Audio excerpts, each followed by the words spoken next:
All right, everybody.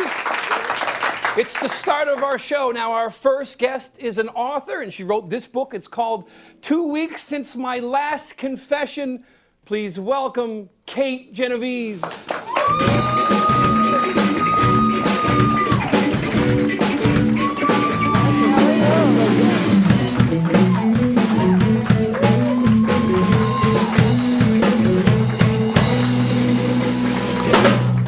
Welcome, Kate. Well, thanks for having me. This is great. Oh, this is a pleasure, and we do have your new book here now. It's called 2 Weeks Since My Last Confession. Let's start this off right away by telling everybody, where did this title come from? Well, it's an Irish Catholic story. So when I was brought up Irish Catholic, and when I was little, my mother used to make me take my little sister to confession. I was a couple of years older than her. And then I was about 9. I said, this is ridiculous. I'm going to confession, confessing nothing. Why am I going every week? So I pleaded with her that not every week. Could it be every 2 weeks? So I don't know if you know when you go into a confessional, you say, bless me, Father, for I've sinned. It's been 2 weeks since my last confession. That's it. Well, that's a snappy title. You know, being Greek, we also have confession, but I've been a pretty good person, so I haven't had to go in my whole life. I think my parents, they didn't make me go, so I'm doing okay, I think. Must be. Yeah. Now, you are a registered nurse. I am. And you were writing books. This is your third book. The other ones were nonfiction? Yep. Okay, but the first one, yeah. This one's a fictional story. It is. So, you know, you're a nurse. How did you get into writing books? We love people when they're creative and they do something out of their norm. Like me, I'm an unemployed person, and I have a show. You are a nurse, and you've written this book. And how did you get to that point? Well, I've always loved to write, always, since I was little. And I was going through a difficult period in the 90s, and I decided to journal, write things down. So an event was happening in my life, and I made a story out of it. And it sits in my bottom drawer. I'm not going to do anything with it. But what happened was I learned to really love the art of writing. And so I created my first book, which is 30 Years in September, which is a nurse's memoir. So it's sad, funny, political, you know, my whole nursing story, although it hasn't ended, I'm still nursing. Yeah.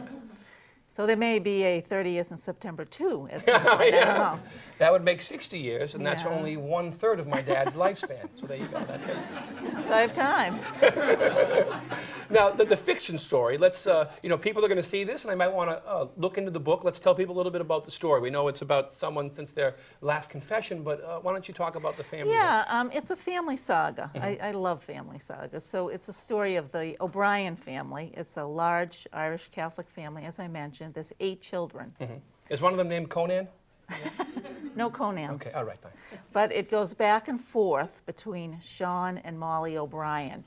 And it starts in 1951, ends in 1985. So they're the baby boomers. And it just tells about their lives. Like Sean went to Vietnam. He got mixed up a little bit in the wrong crowd. Ends up being a great lawyer.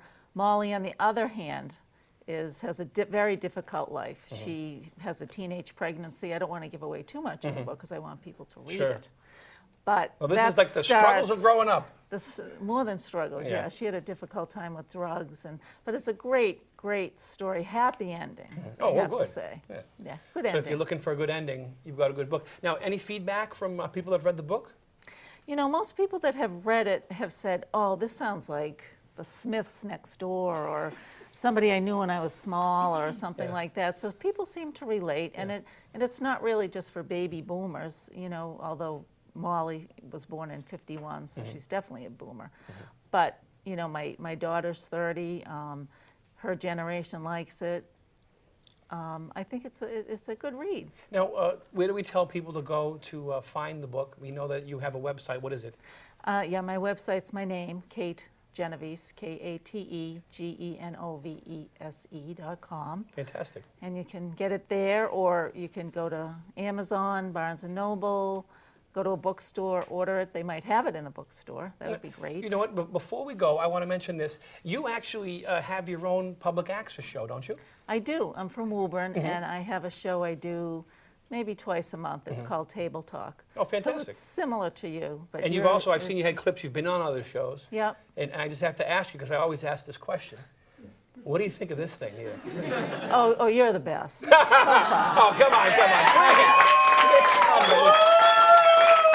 the best. We do like to call ourselves cable access on crack, because for some reason we've grown from one town and 13,000 homes to 13 million homes every week. I don't know how we did this, but we're glad that you came by, and now you can see.